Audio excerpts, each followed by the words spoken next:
We got a very funny guy come on stage. He's actually a new comic. He's only been doing stand-up about a year. But every time I see him, he has a huge crowd, and he's like the king of Chelsea. Like, he runs around with a zillion Chelsea guys, all with the same exact body. And you know who it is, people. Give it up for Jason Saft, everybody. Jason Saft.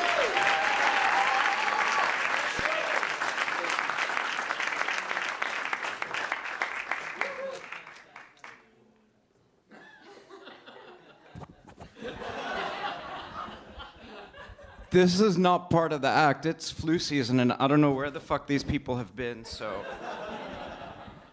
I am not taking any chances. Last night I rode the subway in a fucking hazmat suit. Oh, God. Guys, thank you so much for coming here and being here, and I know right now with everything that's going on, and you guys paid for tickets. Everybody is watching every shekel that they have these days. It's just, it's fucking nuts, and, you know, the economy has affected me by day. I'm a real estate agent, an incredibly successful real estate agent. And lately, all of my friends, every day I get about 3 phone calls, and then from their friends, you know, what's going on? Tell me. I don't want any spin. I don't want any bullshit. I don't have, like, statistics, and I don't understand numbers, but, you know, my average day used to go something like this. Yeah? You want to show my exclusive? When? No, I have a conflict. Yeah, it's my vinyasa yoga class. No, because I have to get there early for meditation so I can get really deep into my practice. So you'll come after at 3. Well, no, because then I have to have lunch. I mean, I am a human being after all. So your client can make it after work. Well, after work is after fucking work. I mean, I have plans. Well, just send them on Sunday, but now it's a whole other fucking... I'm offering shiatsu massages. I'm moving them in. I'll carry their shit on my back, and every day is a new adventure. You don't really know what's going to happen, but I've been fortunate and lucky. I just got the most amazing new listing, and Dave is way taller than I am. I don't know how to... Where's the fucking assistant? Anyhow, all right, so... This amazing new listing, it is this incredible 18th floor, southeast facing, open water, skyline views. It is the most incredible $750,000 studio that you guys have ever seen in your entire life. And I love showing it. I take such pride, like I built the shit. Come on in. Come on, here's your amazing kitchen, and all your friends are here. There's Miel and Bosch and Viking and Wolf. Okay, so now you put your bed there, and everything else in your life up against this wall. Isn't it amazing? It's fucking great. And you guys are laughing at that, but I got so lucky. This Sunday, Stacy with an I, Goldberg, walked in, and I knew she didn't open a closet. She didn't ask a fucking question. She just went like this, Daddy? And you know what? Daddy's getting contracts tomorrow. And it's crazy, because I have been doing that exact same thing for like 13 years now. And all I ever got was a mountain bike and gonorrhea. Oh, but it is nice to be here. I have so much to celebrate tonight. It is my 6th show. I've been doing this for about 8 months. My friends now have to pay to see me perform. And in front of all you guys, tonight is actually the 2-year anniversary of going from a filthy, disgusting, nicotine-addicted chain smoker to a happy, healthy pothead with a severe eating disorder. It is so amazing. Thank you. And I am literally one emotional breakdown from fitting into these jeans that I bought in 8th grade. Oh, but so much is happening and change is on the way. It happened on election night. I know everyone here felt that energy, that just craziness, that renewed sense of optimism and hope. And I would have given anything to have been in Chicago on that night, so I could have been the one to turn around to Michelle Obama and say, bitch, what the fuck are you wearing? Are you fucking out of your mind? Is that the fucking House of Darien working women's collection? How she does not have some little queen at this point that is like, hell to the no, bitch. Hell to the motherfucking no. It was like the gates of hell exploded on her dress. And you know what they took with them? Sarah Palin, thanks for coming, bitch. Bye. I love that though. When fucking he won Pennsylvania, all of her PAs, they started sewing the tags right back into her clothes. She was on the news the next day in nothing but stretchy pants and a hooded fucking sweatshirt. It was amazing. They sent her ass back to the North Pole on a fucking E-Saver flight. Oh, God. It was scary. It was like, there was a brief moment in time where that was turning into like some direct-to-DVD Disney film that you only see on a Greyhound bus going to Boston. But I will miss her. I have to say, she did make the best Halloween costume that I ever had. But, you know, Election Day, it wasn't all multicultural rainbows and barriers broken down. Some really fucked up, terrible shit happened in Arkansas. A very successful, thinly veiled political attempt to ban gays and lesbians from being able to adopt passed, as everybody knows. And it's so sad because statistically, it's known and proven that gays and lesbians adopt the older, unwanted, troubled, difficult, you know, like the hot kids. Those are the ones that they take on. And now they can't take them, which is just fucking awful.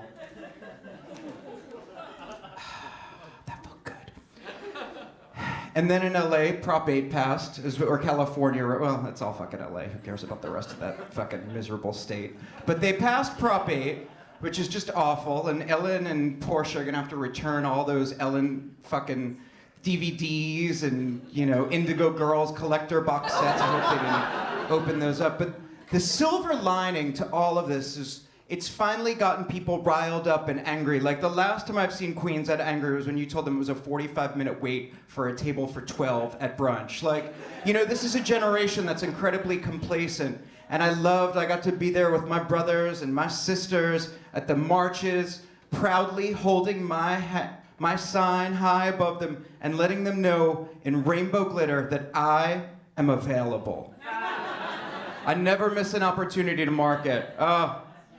God, and I'm trying to change that because I think I'm actually the one guy here who's performing who is not in a relationship. And I've been taking measures into my own hands, so I decided to go online. And by deciding to go online, I mean deciding to go online again because we know in this day and age everybody's been on it. And I've done them all: Daddy Hunt, Man Hunt, Adam for Adam, Asian for nobody. But so I got on JD. Does anyone know what that is? It's for the Jews, right? Have you ever have you gone on that thing? It is like long form essay questions, short form essay questions, multiple choice, true or false. I had to send 6 reference letters. It's like trying to get into 740 Park Avenue. They sent me a Rorschach inkblot test. I had to fill out a Scantron, fax the fucking shit back to some guy named Mordecai in Fallsburg, New York. Oh. 40 days and 40 fucking nights to get through that thing. But so I got lucky. Immediately someone sent me a message that they'd like to go on a date. And you know, that I liked what they had to say. Their name was Seth. They were a doctor. They own their own co-op, which is great because it's telling me this person has their shit together, which I find completely unattractive. So we're back at his place.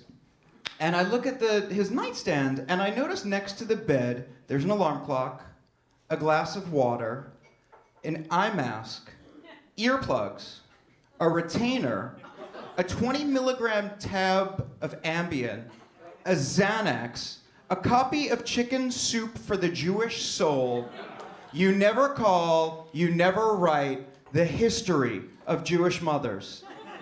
Is anyone curious to know what's on my nightstand? Would you like to know? An alarm clock, a glass of water, condoms, lube, nipple clamps, and a dog collar. But it's for them, not for me. No, I'm just kidding. I don't have condoms. No. I'm kidding. I have. This is being taped for TV. I absolutely have condoms, and I wear them every single time. I know my mother's gonna see this. Oy vey. Oh, God. But it's been a while since my last relationship. It was about 8 months ago. I was seeing somebody long distance who had to leave New York, and they came back, so I put together a simple little dinner, 6 courses, local, mostly seasonal, and I had my sommelier put together some wine flights So we're getting through the mid-course, which, if anyone is interested, is a shaved lemon verbena ice, and I put a little bit of purple basil in there just for color. And I know you guys are thinking, because of the timeline, that was in the winter, where on earth did I get purple basil from? I used to grow pot in one of those hydroponic machines, but now I grow herbs in it as I've gotten older. So we're finishing the mid-course, and he starts telling me everything that I have ever wanted to hear from another man. Unfortunately, he was talking about somebody else he met before, and I'm standing there with a platter of, and all I could say is, would you care for another Moroccan spice-encrusted baby New Zealand lamb chop? And I'm thinking, which cost me $24.95 a pound for this fucking bullshit. And the craziest thing and most upsetting part of it, the day before is at Trader Joe's. Do you want to know how much their lamb chops are? Guess. $13.95 a pound. And I picked them up and I was like, I love a discount, but I put them down like a crazy person. And I thought, you know what? This is special. He deserved lambs that were grazed on the New Zealand highland grass, served sparkling mineral water, and was shiatsu massage to a peaceful and humane passing. Needless to say, we didn't even get to dessert. Which, by the way, if you're here tonight, Martha Stewart, and your assistant said there's fucking no way she's gonna show up to this shit, your chocolate torta della nonna with a creme anglaise does not serve 6 to 8. It served 1. Guys, my name is Jason Saft. Thank you. Good night. Shalom. All right, you guys ready for a woman? I think it's time. It is time for a woman. She is a very funny lady. Glow magazine just named her one of the funniest lesbians in America. Yeah. Straight woman knows Glow magazine. Pretty good. Okay, she's like, I read Glow magazine. I didn't know it was for lesbians. All right, very good. She is a very funny lady. Please give it up for Gloria Bigelow, everybody. Gloria!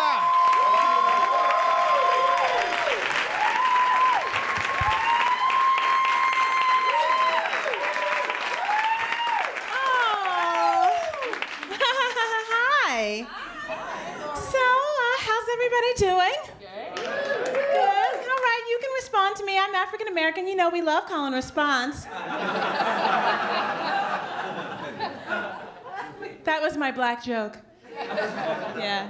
I have a gay joke too. You ready? Clay Aikens.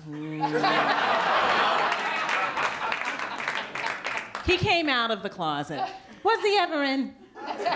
I'm just saying. I have a new political joke. Ready? Sarah Palin. It's good, right? Some jokes just write themselves. So it's great to be here in New York. I grew up in a shockingly white suburb of Pittsburgh. And when I say shockingly white, I mean like the first couple seasons of the television show Friends. Just shockingly white. Just, no black people there at all. And it was really crazy because my parents didn't want anyone to know that we were black. But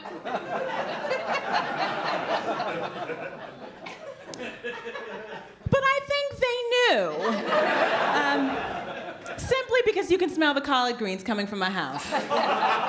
So, So we had all of these things that we were not allowed to do in public because my parents didn't want us kind of like living up to any of those stereotypes. So we were not allowed to eat chicken in public, fried chicken, because of the stereotype, which is black. You can say it. It's okay. We're among friends. Black people like fried chicken. That's a stereotype. It's out there. Yeah. We also were not allowed to eat watermelon in public. Yes. Honeydew, yes. Cantaloupe all day. Watermelon, no. One of the trickiest things is that we were not allowed to dance in public. I know, that's a sad one, right? Can you imagine? And I remember getting ready to go to a party and my mother said, now listen, Glow, before you go, honey, remember, no chicken, no watermelon, and no dancing, okay? And honey, if you do dance, do the two-step offbeat like them. Got it? Good. Have a good time. It's awful. It's awful, right? And that's terrible because I grew up my whole life thinking that white people can't dance, and that's simply not true. And when I see a white person that can dance, I get very excited. I do. I get very excited. And I go up to them. I'm like, oh my gosh, you're such a good dancer. Look at you dancing. You're shaking your butt on time. How ignorant is that? Right? That would be like a white person rolling up to me on the train with a book being like, oh my God, she's reading. Look at her, she's got a book. It's awful. It's weird, too, when I would hang around other black kids, because sometimes I wouldn't really fit in, and they would tell me that I wasn't really black, that I was just black on the outside and white on the inside. He's nodding his head. He's like, me too, you know? And they call me names like Oreo, right, you know? Or Peppermint Patty, you know? Or Double Stuff, which I really resented, because if I would have been an Oreo, I would have been the thin one, you know? Kids are so cruel, you know? And I never really understood what that meant to be like white on the inside, you know? If I was white on the inside, would I be excited instead of annoyed when someone bought me flesh-colored Band-Aids? I don't know, you know? If I was white on the inside and I rolled over in the middle of the night and I saw my brown arm, would I be startled and reach for the other hand to call the police?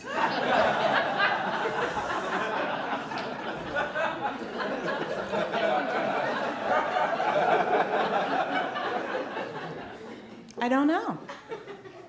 So I came out at my job as a lesbian. You can clap for that. Thank you very much. Thank you. Thank you. I'm what you call one of those preemptive gays, you know? I drop the big gay bomb whenever I get a chance. Nice to meet you, I'm gay. Deal with it, you know? Because I find if you don't tell people, then you're sometimes subject to the homophobia, right? One day I was at this job and I hadn't come out and there was this guy sitting behind me and he was like, oh, gay men are whores. I was so offended by this. How ignorant is he? Most men are whores. Don't put that on the gays.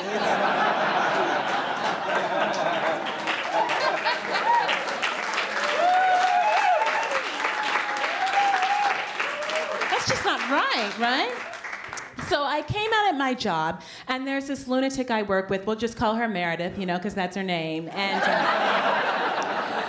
you know, her eyebrows are like tweezed within an inch of her life. I can never tell what she's thinking. So she comes up to my desk, and she's like, Glow, you're a cute enough girl. I don't understand why you would choose to be gay. I know, it's laughable, right? But I could feel like my black gay rage welling up within my stomach, you know? And my black gay rage is very, very fierce. It's something like a 6'7" drag queen from Chelsea. It feels a lot like diarrhea. I mean, it's not to be messed with, you know? But I thought, you know what? I'm what you call a compassionate gay. So I want to deal with her with some love and some understanding. So I reached for her hand and I said, well, Meredith, sweetheart, sugar pie, honey bunch. Honey, I chose to be gay because my life just wasn't hard enough being black and a woman, and I wanted to add a little heat.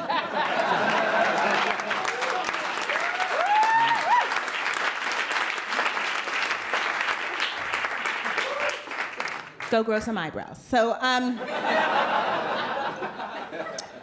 but she adjusted to it. You know, there's always a period of adjustment when you tell folks that you're gay, right? You know, sometimes it's a couple weeks or a couple months, or in the case of my mother, never, you know? She never adjusted to it. My mother thought that me being a lesbian was going to turn me into an entirely different person, you know? So she would leave these messages like, excuse me, Glow, honey, it's 9 p.m. on a Tuesday. Where are you? Are you in some back alley somewhere turning into a crack whore for a bulldagger who calls herself Tyrone? Honey, this is your mother. Call me.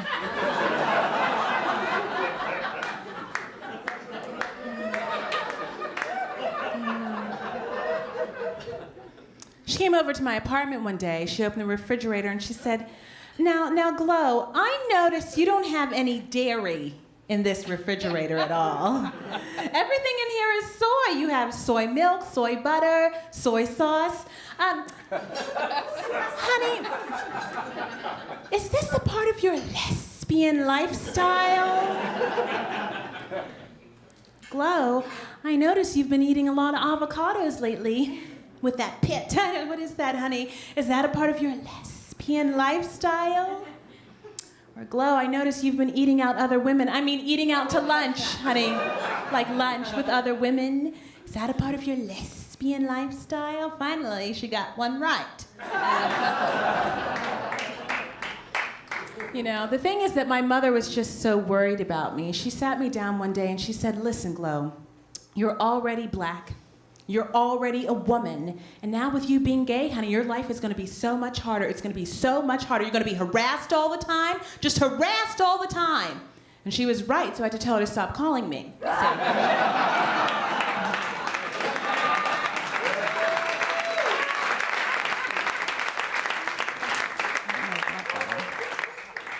It's funny being black and gay because my folks, my people, black folks, we are homophobic. But it's because we've been oppressed, so we know how to oppress. It's like we were in the slave quarters taking notes, you know, use religion, don't forget the Bible, So it's tricky coming out to my friends. My best friend from high school, Tracy, is a straight black woman, and she's been very, very supportive. But of course she has questions, you know, she's like, you know, she got really emotional one day and tears started welling up in her eyes, and she's like, I don't know if you thought about this, but what you gonna do without the dick? How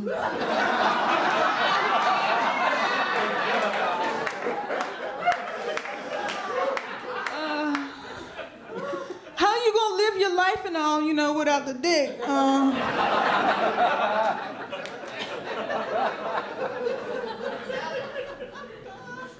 Wipe that little tear from her face, and I said, honey, I've upgraded. I have dick on demand. Dick with no demands. It's rather nice, you know? And my other best friend, his name is Adrian, and he is the straightest black man in the entire world. He's so straight that it actually renders him blind. Like, he literally cannot see. We're watching TV, Barack Obama's on. I'm like, you know what? That's a good-looking brother. You know, I'm a lesbian, I'm not blind, you know? And he's like, I don't know, I can't tell.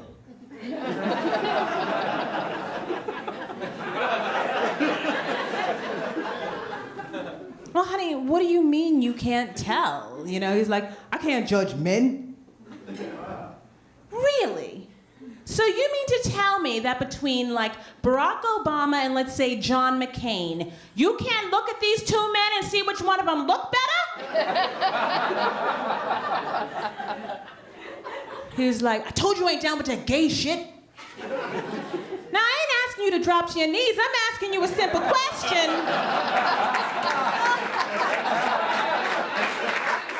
Which one of these men look better? I'm physically incapable. What, he got some kind of gay cataracts now? Gay coma? I don't get it.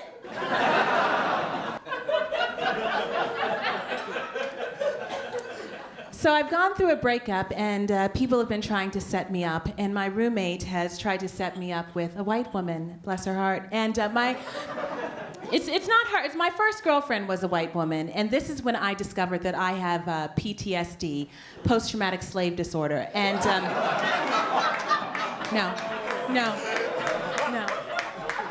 No, it's very, very real. Everything to me becomes about race, you know? With my first girlfriend, one day she was in the bathroom. She said, sweetheart, can you hand me a cotton ball? I swear to God, I almost lost my mind. I said, what?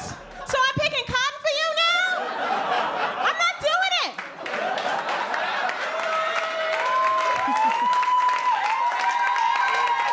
That's my time, Gloria Bigelow. Thank you.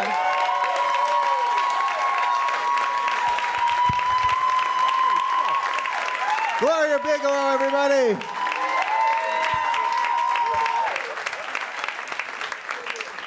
I had a feeling you were going to like her. I had a feeling. We have 2 comics left. How are we feeling, people? Very nice. How's my friend over there doing? Uh-oh. How are you? I was just checking in with you. Doing good. Anything I can do for you? But I don't know that I have that kind of power. I mean, I'll ask. I'll see what I can do. I've never had a comedian come back for an encore before. Oh, Jesus. I just opened up a can of worms here, right? Gloria left. She had whispered when I came back. She whispered to me, "I have to go." She couldn't. I couldn't hear. Did you hear what she said? I couldn't hear what she said, but she said, "I have to go quick." And now, get out of here. Got to get the hell out. Okay, more show, people. You ready? All right, very good. Who's that flower for? You got a flower right there. Who gave that to you? Oh, a young lady. Lesbians giving other lesbians flowers. Have you ever heard anything more beautiful than that? Obviously you have. Oh, you have a flower too. And did a lady give that to you? Really?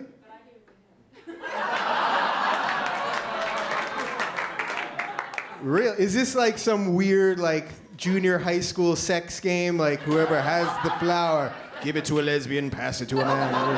Well, we got who the hell's coming to this? Oh yeah, we got a very funny guy coming to stage. He comes all the way from Canada. Yes, I know, pretty impressive. We spared no expense. And he was on the Second City's Next Comedy Legend. Please give it up for my friend Robert Keller. Everybody, Robert Keller.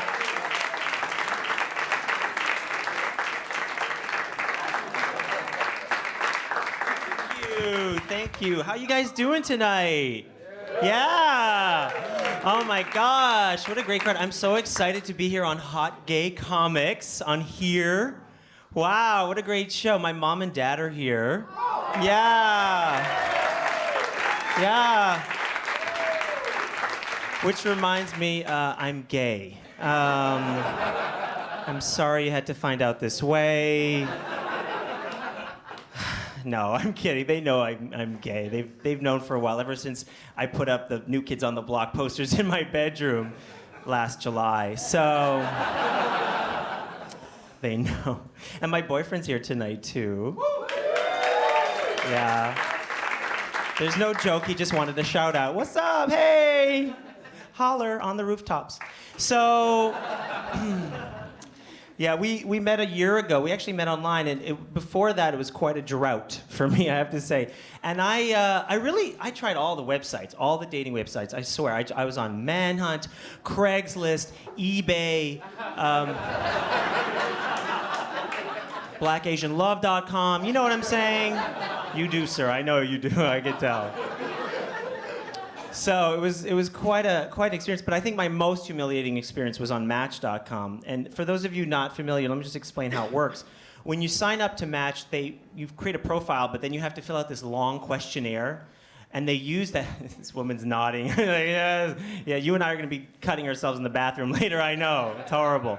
So you fill out this long questionnaire, and then they use your answers supposedly to determine who's most compatible with you.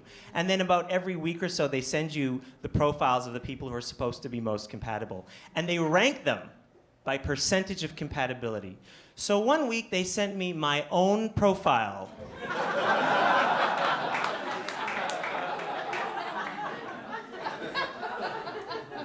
And to make matters worse, it turns out I'm only a 68% match for myself.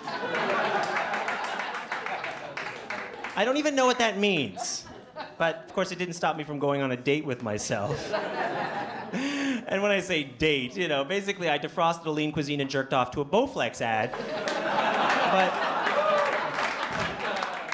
it was kind of nice, so, I don't know. We may do it again. We'll see. Call me. You're cute. So, that was awful. Sorry, Dad. It's really awkward.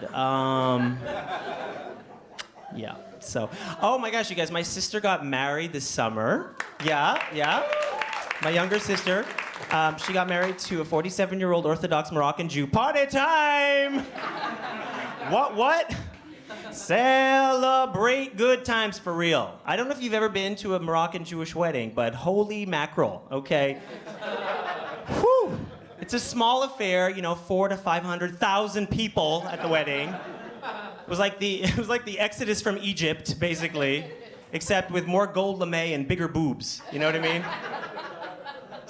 They really know how to throw a party. Oh my gosh. And they are religious. I mean, don't get me wrong, my family's Jewish, but my brother-in-law's family makes us look like the Waltons. Am I right? I mean, and you know, as a matter of fact, I always think of myself kind of as a waspy Jew to begin with. You know what I mean? I prefer the country club to Sam's Club. Do you know what I'm saying? Sometimes I, on Passover, will serve a delicious, juicy, honey-baked ham. Do you know what I mean? Delicious. So, you know, we were all kind of taken aback by the religiousness of this ceremony, and I learned all kinds of new things I didn't know. For example, at the beginning of the ceremony, we had to go into this back room with the rabbi, and he unveiled the ketubah. Are you familiar with this? Yeah, you know, you look Jewish. You do. But no. So the ketubah is the marriage contract, right? So it was this gigantic piece of cardboard, humongous, on a, like, propped up. It looked like a check from The Price is Right, you know? Except covered in Hebrew. And then there were these gaps in the writing that the bride and groom had to fill out on their own. So my sister filled hers out in English because she doesn't, you know, speak or write Hebrew because, well, we weren't raised in Mesopotamia in the year 4000 BC. Sorry. You know, what are you gonna do? So then we go into the main ceremony, and the cantor proceeds to sing the entire marriage contract in Hebrew, which took 45 minutes. I'm not kidding. Except interspersed throughout the Hebrew are a number of words in English. So this is what it sounded like for 3/4 of an hour. Melech HaPorei Machala Stacy Keller Malachei Malacha Borei Puri Malachei 1155 Shorebrook Street West, apartment 404 Machala Malachei Malacha Malachei prenuptial clause 3B Machala. Those are the highlights, so you know, true story. Thank you. Thank you. I also do bar mitzvahs, so check out my website. Oh my God, speaking of family, years ago, I had a boss who would talk about her family stuff at work, which really you shouldn't do. You know what I mean? We have boundaries. Do you know what I'm saying? And it would always make me feel super, really uncomfortable because I felt like I had to console her, but I never knew what to say. I think the worst one was one time we were just the two of us in her office late at night, and I knew something was wrong. I was like, "Are you okay?" She's like, "Actually, no. My husband and I just found out that our 4-year-old Michael is a dwarf." What is the appropriate response to that?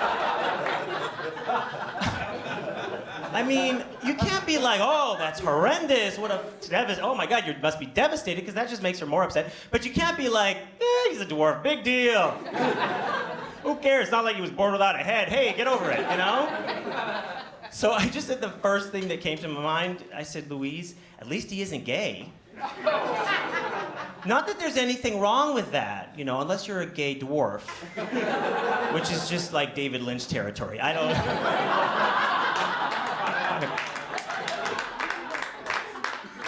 I actually tried that website too, gaydwarfs.com, and it was fun. Anyway, so I'm from Montreal originally. Woo! Someone from Montreal? Or you just love the city? I love the city. Oh, you love the city. Okay, great. So anyway, no, I'm glad. It is a lovely city, and it's actually a French-speaking city primarily. And a few years ago, I don't know if you remember this, but there was an ad campaign here in New York to promote Montreal as a travel destination, and it was clearly designed by a French-speaking person, because it was a little awkwardly worded. And let me tell you what it was. It was a picture of a woman standing in front of a very famous Montreal church, and there was a man off to her side, and the caption above them said, "The more we kissed, the Frencher it got."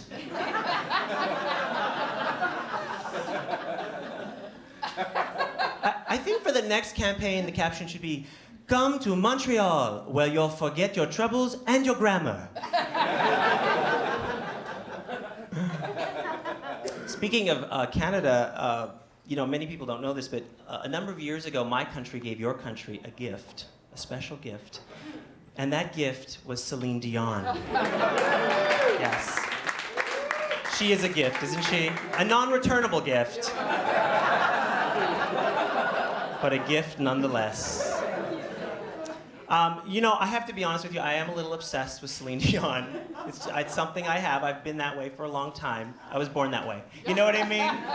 And first of all, here's the thing I love about Celine is that she's lived in the United States for about 20 years now, and yet she's still less articulate than Charo, you know?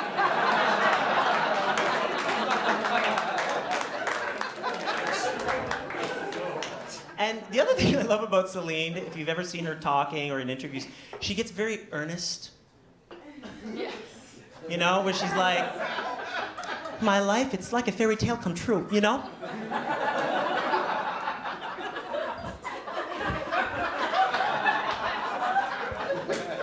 There's so many things in my life that I'm so grateful for, you know? My husband / manager, Renee Angelil, you know? My 13 brother and sister, my Chrysler PT Cruiser, woo! I love it big time, girlfriend, yeah!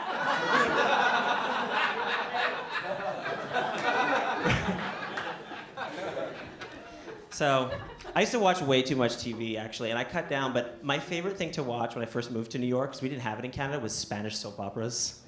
Yeah? Ándale, huh? Está bien, sí. I love Spanish soaps because they're just like American soaps, except they have more passion and more hair, right? And there's always a character named Maria, right? And at some point, Maria gets pregnant, but you don't know who the father is, right? And they make you wait months and months for that cliffhanger scene. Could it be Ricardo, her businessman husband with the hat and the ascot? Or might it be Miguel, the young, sexy gardener with the clippers and the mandolin? And months later, you get to the hospital, and the doctor finally delivers the news to Maria, and he's like, Maria, el padre del bebé no es Ricardo, es Miguel, el sexy jardinero. No, doctor, no. Sí, María. Y hay una cosa más. El bebé es un dwarfo. I'm Robert Keller. Thank you so much. Have a great night.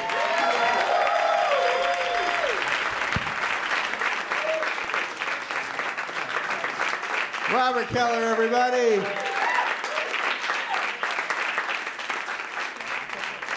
I do want to address one thing that Robert said about gay dwarfs, because I used to know a gay dwarf.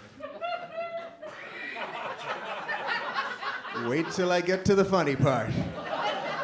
I used to know a gay. I lived upstairs from a gay dwarf, and the guy got laid every night of the week. I kid you not. And I once said to one of my friends that this gay. Do you know him? Just tell me the first letter of his first name. Just say it. The first letter. No, different gay dwarf. Okay. Obviously, gay dwarves are getting around. Okay. Who knew? And you thought it was all the orgies in Wizard of Oz with the Munchkins, but no, they're out there doing things. So I said to one of my friends that there's this gay midget lives downstairs from me. He's getting laid every night. It's crazy. And my friend said to me, it was a guy that I kind of knew. He goes, "You don't live at 412 Amsterdam, do you?" And he had fucked that very midget. And on that note, I'm going to bring up your final comedian. You guys, you got one more in you? You feeling good? We got one more? You guys really, for a late night show, you guys really have been great. We got one more comic for you. It's a pleasure to bring up. He was one of the original Funny Gay Males, which really was the first gay stand-up show of any kind, like in the mid-'80s. And it's a pleasure to work with him. Please give it up for Danny McWilliams, everybody. Danny McWilliams.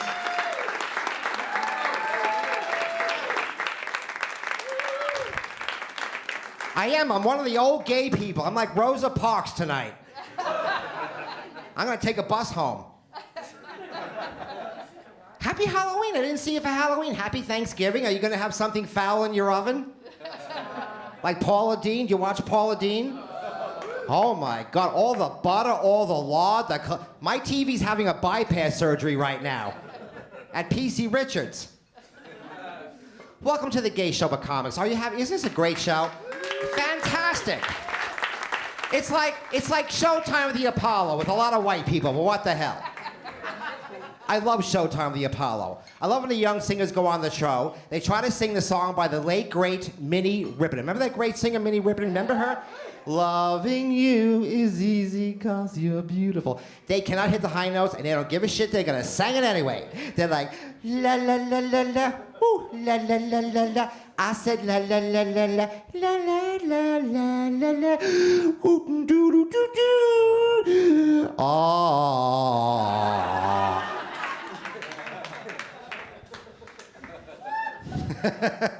I too watch too much TV. I do. I watch Judge Judy. You like Judge Judy? Oh, what a witch, huh? Ah, nasty old woman. I love her. She gets all these wussy-ass cases. I wanted her to handle some heavy-duty criminals. Yeah, how would she handle Jeffrey Dahmer? You know what I mean? Mr. Dahmer, step up here, please. Get that gum out of your mouth. If it's gum. Now, Mr. Dahmer, according to your papers, you went to bars every night. You picked up young men, you took them home, and you ate them, right? Have you ever heard of Burger King? Don't tell me there's not a Domino's pizza that doesn't deliver. You know what I like to watch? I like to watch The Dog Whisperer with what's his face? You know who I'm talking about? Caesar Milan. Caesar Milan.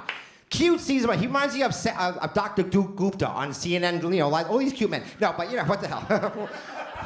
No, but he's got The Dog Whisperer, and I keep thinking, you know what he needs to have on his show? Leona Helmsley's Dog Trouble.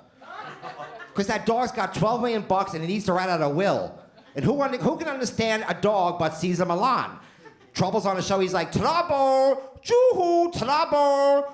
Come over here now, you bad little doggy. Sit over here, you bad doggy now. Trouble, now you have got $12 million and you must leave it in the will. Who should get your money? Me? Oh, Trouble, you nice little doggy. Well, a gay comedy show, no drag queens. How about that, huh? I love drag queens, don't you? They should be on the Discovery Channel by now, you know? Nova, anything.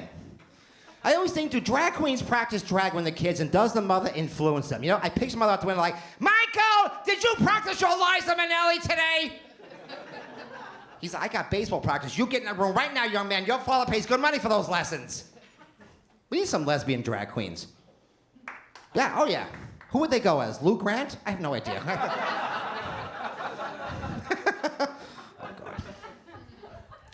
I'm so glad to be in New York City. I travel a lot. I was in a hotel room the other night. I was traveling doing comedy. I'm in the hotel room, minding my own business. I was bored. I called the party lines. This guy gets on the phone. He's like, what do you got on? I said, Bewitched.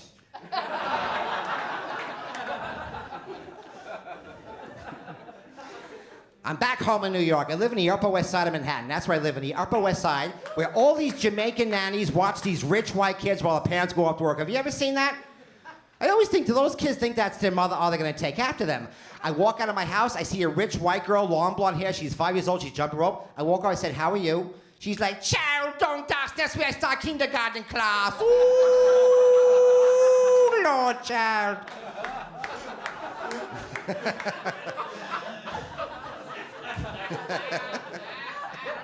Daylight come and me want to go. I don't know what the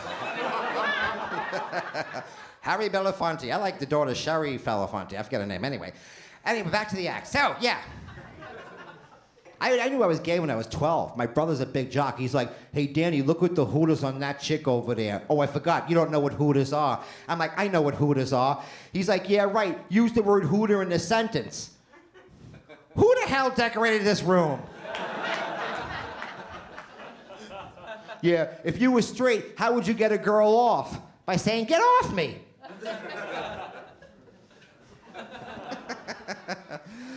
Oh, thank God I travel doing comedy. If I'm not traveling doing comedy, I have temp jobs in the office doing secretary work.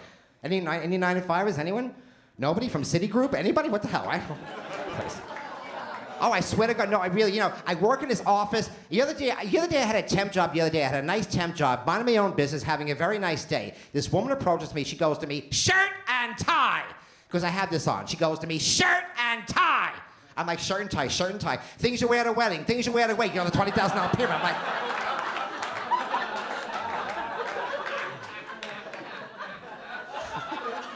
she's like, shirt and tie. I'm like, bra and panties, the match game. What? I don't know what the hell I am. Oh, this temp job I had last week was the first temp job I had in 10 years because I'm on the road doing comedy. So I take a temp job. I had no comedy work. I take a temp job, and everything's on the computer. Everything. I had no idea technology has taken over everything. I walk in, I'm like Norma Desmond from Sunset Boulevard. Because I'm from 10 years ago. I walk in. Say, aren't you Norma Desmond, the world's greatest temp? I am. And I'm back. It's been 20 years since I've temped. I still have my skills. I know how to mimeograph. I can send telexes 2 at a time. And that's my desk. It's been 20 years. What is that? It's Windows 2000 with the Pentium processor. Whatever happened to the Wang? In my day, we all used the Wang.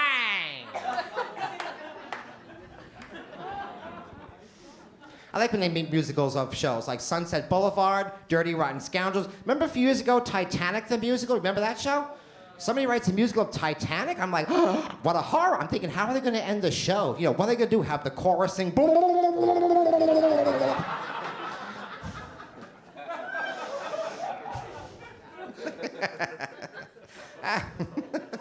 Yeah. Yeah, I was raised Catholic too. I went to a Catholic school. You know what's weird about being Catholic? You hear about these priests who molest these little boys. You never hear about these nuns that beat the shit out of us. I had a nun in the 3rd grade. One day in front of the whole class, she says to me in front of the whole freaking class, she goes, "Mr. McWilliams, you act just like a girl. She's my agent now." And a good one. I had a nun in the 5th grade. She's like, "Mr. McWilliams, you're going to receive your confirmation. You must choose a confirmation name. It must be after a saint." So I chose Eva Marie.